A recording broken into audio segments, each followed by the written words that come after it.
Hi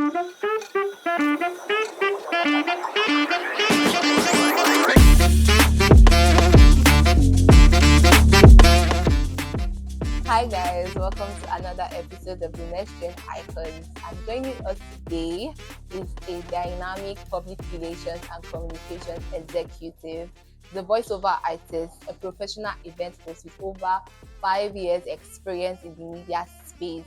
She blends creativity, purpose, and strategy across every platform. Join me to welcome Esther Oluwapelumi Onye. So hi Esther. Hi, Esther. Hello. Hi. So you being a public relations officer Right. and just you be the media personnel, how did you what inspired your whole journey? Okay. So, I think it was COVID year. COVID year did a lot of us good because we're at home and everything. I think while growing up, first off, whenever I talk, I speak, or maybe send a voice note or anything, people usually come to me and say, "Oh my God, you speak so well. Your voice is very different. It's not, you don't hear it every time."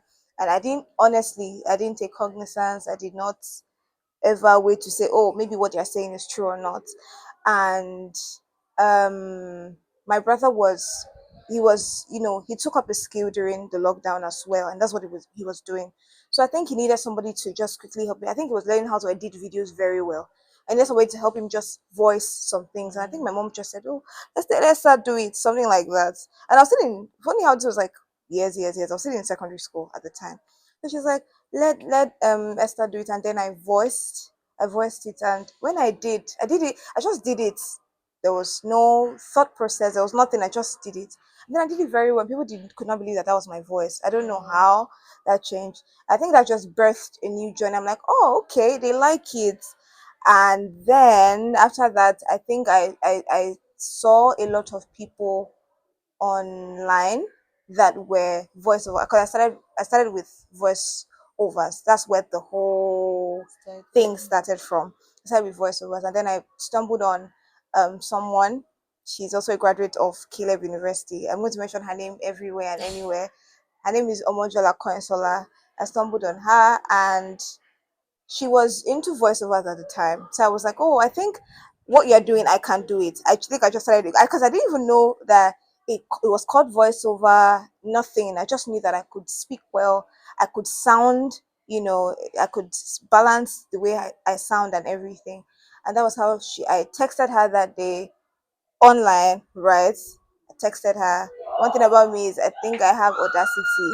So I just remember, I'm like, oh, people say this is very interesting. I just want to know more. Okay, what is this about? And then I texted her, and then she's like, oh my God.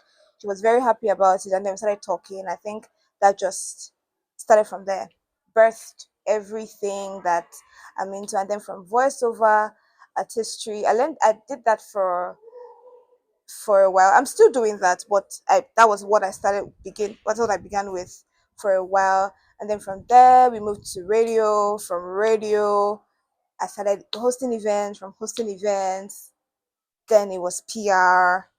Yeah, from PR, then I discovered that I like a bit. It's just, I don't know.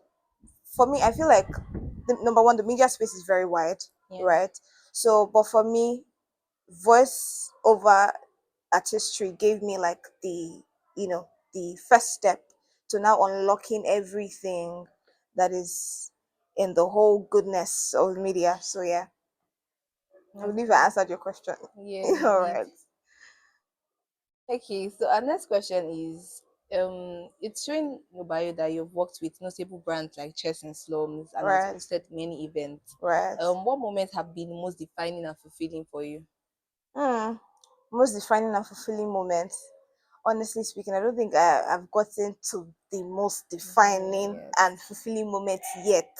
But I'm very grateful regardless of where I am right now. I don't think where I was a year ago, 2 years ago, 3 years ago, 4 years ago, 5 years ago is where I am right now. I think there has been tremendous growth. I've been able to account for a lot of, growth. And I'm very super, super, super duper grateful.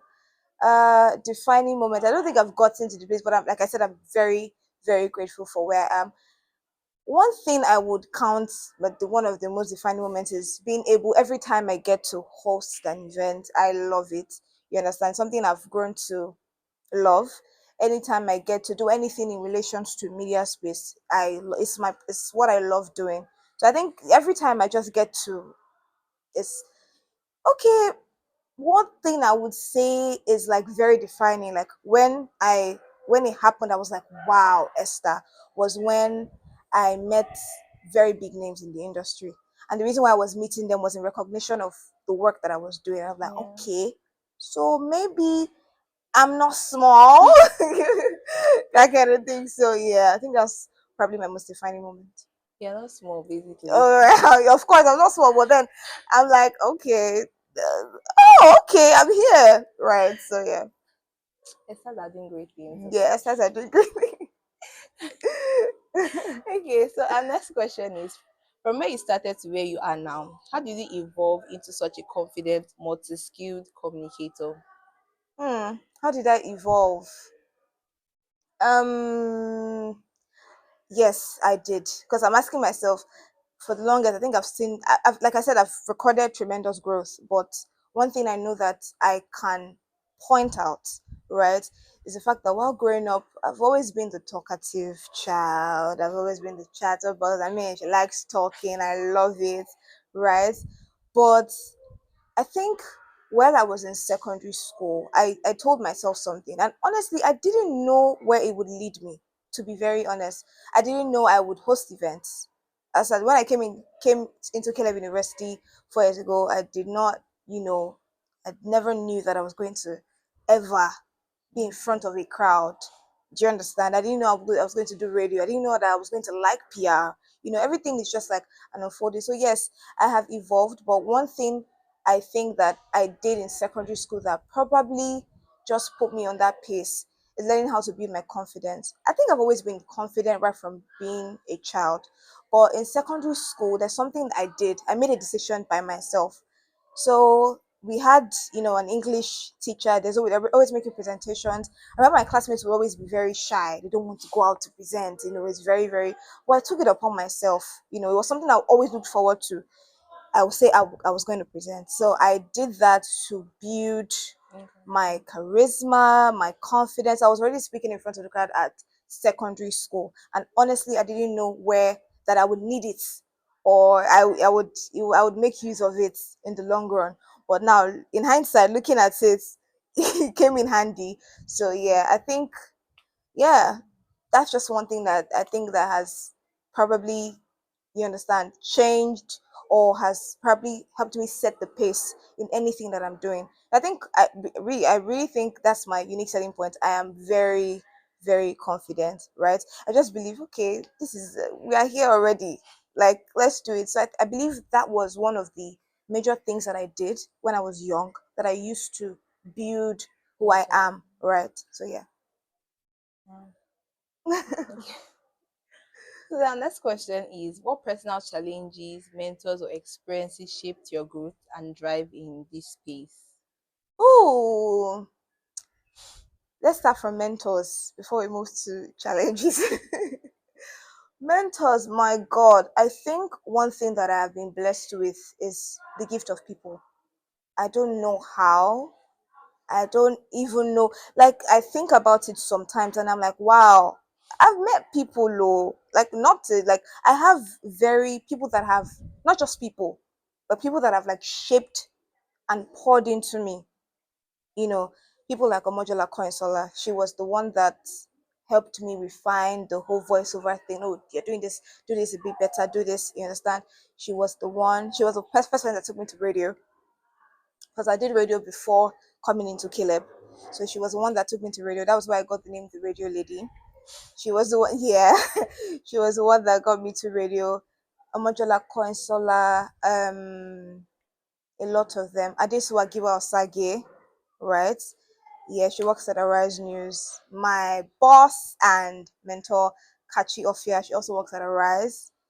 I've met a lot of people, Mojibade Shosonya, Gloria Olufeko, Ayomaro Esse, a lot of mentors. I mean, people that I have access to. Like, I usually tell, like, these people that I don't take their access for granted, because these people, I mean, it takes a lot for Yeah. people to be able to pour into you and tell you, okay, this is how you do it better. This is how you. These are people that can run to people like Olive and Modi of New Central. Blessed, absolutely blessed to have people like, to meet people like that and to know people like that. So yeah, those are people that have probably shaped, and my friends, definitely my friends, all my friends, because he was gonna go on. I don't know, you didn't call my name. All my friends, definitely. I have big sisters. I have media. I call them media big sister. I have media big people that if I need, I need something, I could run to, and I'm so grateful for them. Boluatife Jegede, Drake Abba. The men also poured into me. It's not just a woman thing, but it's beautiful. A lot of them have shaped who I am. A lot of them have taught me so many things, and I'm so grateful for them. Some of my friends like Gloria Idowu, uh my big sister Adejoke Aluko. These are people that, Moyo Shore. These are people that, if I know that I have any issue pertaining career, people that I can just bond with, that just relate to me, that I can speak with. So yeah, those are mentors. And if we're going to speak on challenges, wow. Um, I've always been a very hungry person, right from secondary school. From secondary school, I started, thinking, what do I want to do? Am I sure? At the point, I thought I was going to do law. My dad wanted me to do law at the point. At the point, I thought I was going to do psychology, right? So everything, those, I think that was a challenging part. But then, meeting someone like I said, I always meet, I don't know how God does it for me, but I always meet people. Meeting a modular, because it just made me understand that, okay, this is it for me. This is the media space I want to be in. I think that as well. Number two, like I said, I'm always hungry. I remember times where I would be applying for a job. You get through the first stage, get through the second stage, and then they don't call you again, and it's very sad. Those are very challenging moments. I remember one time in 200 level, 300 level, I was working with a media organization, and something I'm not used to. I'm not used to it. I just do it in a very conventional area. We had to go, because we had shoots, outdoor shoots every day. So I'd go in the streets of Lagos under the sun, into very, different places in Lagos, and then we'll shoot. The whole thing stretched me. I thought, I was already thinking, is this really what I want to do? Very good. Those times are actually quite, you know, a bit challenging for me. But at the same time, I'm very grateful for those moments, because looking at it in hindsight, I'm like, wow, I did that. So those times were very, very, very challenging. Another thing is, you know, the competition, or the competitive spirit in the media industry is very competitive. You need to know, you need to know what you're doing. If you see anybody in the media space doing so much, they know why they're doing so. If you don't do so much, I don't know what you're going to do. I really do know that. I honestly, so it's a very competitive industry. Always thinking of, how can I be better? How can I stand out? How can I do things differently? I think those are just major challenges that I've probably faced, and with God's help, um, I'm hitting them one at a time. In God's help. With God's help. Okay, so our next question. How do you consistently refine your craft, whether it's on stage, writing, or behind the mic? uh, on stage, writing, or behind the mic. I think that answers the answer to that question is brand. Who I am, who people know me as, right? And another thing I would attribute to branding, or my brand, is excellence, right? At everything I do, whether it is PR, whether it is event hosting, whether it is being on radio, whether it is voiceover recordings, how I want to be excellent. I want to do what nobody else is doing. I like to always stand out every time. I don't want to go with the crowd. That's something about me, right? So I think that's how I, you know, refine it at the time. So when you read something, you know that that's me. When I speak on radio, okay, it can only be one person that sounds like that. You understand? Just being me, basically, is how Mhm. I attribute, and doing doing everything I'm doing excellently with excellence. Yeah. Okay. Right. So based on every single thing you're doing, voiceover artist, media personnel, and all that, how do you manage everything together with your schoolwork, everything? Very interesting question. Wow. Wow. um God's help. Really. God's help. When I got into Caleb University, I didn't know. I mean, I was in 100 level. I didn't know much. So first semester was I read my books like the rest, and I was doing beautifully well, right? So I don't know.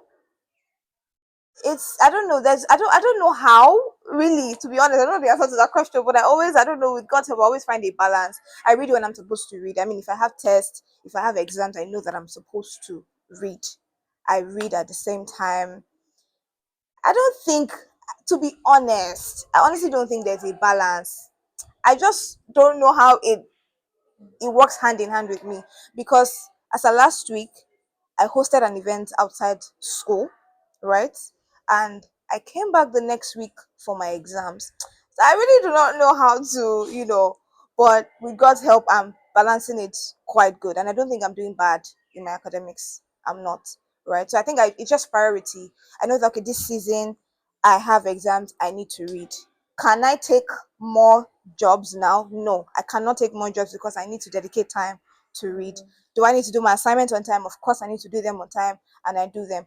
And really, thinking about it now, there's really no such thing as balance, because everything I am doing theoretically, I'm practicalizing it. So it's just like, okay, it's the same thing, but just in different forms. You should understand what I'm trying to say. Yeah. It's the same thing, but just in different forms. Maybe if I go for a PR class now, and they are teaching me about planning or strategic planning in public relations, and then I'm having I'm actually planning something in reality. I could just infuse that. So really, everything is just the same thing in different forms. But when it's time for me to read my books, I read my book. When it's time for me to do my assignments, I do my assignments, and I do the things I'm meant to do. Just priorities, basically, putting them in check. So you've never felt like so overwhelmed, because this whole idea of mass confidence and having a lot to do and your whole career phase. Have I ever felt overwhelmed? I really, like, let me think about it. Ah, I don't think so. I love doing it. I think it's different when you have fun. It's fun. I could host an event like morning to evening, back to back, be on the stage. Like, I think the last carol service in Caleb University takes hours. So I was probably on stage for more than 5 hours, and people tell me, you are not tired. I was tired, but I had fun. Like, I just did my thing. So it's like, yeah, right. So it's not a problem, because it's something I'm comfortable with doing, right? So I don't think I've felt overwhelmed. There's more to be. I can't be feeling overwhelmed now. True. I've not cracked the surface yet. So let me get there first. I won't want the things that will overwhelm me to come now. Please, if let them come. So Okay. yeah, Okay. So one of the questions we ask is, this is NextGen Icons. So right, this question is, would you consider yourself a NextGen icon, and why? right. I would consider myself a next gen icon, because I am, apart from being very, I think I was born in one of the most beautiful generations ever. Sometimes I wish, sometimes I see how no apologies to them, I'm not saying, but I think the generation is the most, what a time to be born, what a Yeah. generation what a time. Do you understand? So I think I was born in one of the most beautiful generations ever. I'm a next gen icon because I want to, number one, I'm passionate about young people. I like, when, like, what you're doing right now, love it totally. I don't think I would have missed this for anything in the world, because this is what we are talking about. You understand? Owning your space, and doing it confidently and excellently, not being afraid, just taking the bull by the honor. Abi, how do they say it? Do you understand? So what a time to be alive. I'm a next gen icon because number one, I'm excellent at what I do. I want the next generation of people to look at me and say, okay, she's the reason why I'm doing this. And already I'm getting that. And it's so beautiful because really, these are even the things that keep you on your feet. Because, oh, somebody walks up to me outside school and say, oh my God, I know you, you do this, you do this. Oh, I want to be like you. It's such a beautiful thing. So I'm a next gen icon because I feel like I am inspiring the next, generation. I'm seeing or inspiring people within my generation. Some of my classmates and classmates look at me and be like, wow, I don't think I can do what you're doing. And to me, it's just, you understand, random. So yeah, I'd consider myself a next gen icon because I am an advocate for change in system, youth leadership. When young people are taking up spaces, I love it. It's such a beautiful thing. So yeah, you I just like been the fact laughing that you since. said you like our generation. Yeah, People that are criticizing this what generation. a generation to be. Yeah, I love this generation so much. I mean, we don't take no for an answer. We want to know how we can be better. We want to do our things. We want to change the system. Like Gizara would say, we want to shift the culture. You understand? So yeah. Okay, thank you so much. Yeah. So, our next question: how do you stay grounded and focused, especially with demands of live events and media work? Um, knowing who I am, knowing who I am. I think that's one advantage I have. I tell people that self awareness is the most beautiful thing that can ever happen to you. Knowing who you are. Self awareness is so beautiful. Okay, so our next question is: how do you stay grounded and focused, especially with demands of live events and media work? Right. I think the answer to that question is self awareness. Like I tell people that self awareness is the most beautiful thing that can ever happen to someone. And I think that's one advantage that I have, knowing who you are. And how do you know who you are? You know who you are in Christ. That is how we know who we are. Self awareness is very beautiful because do I get criticisms? Yes.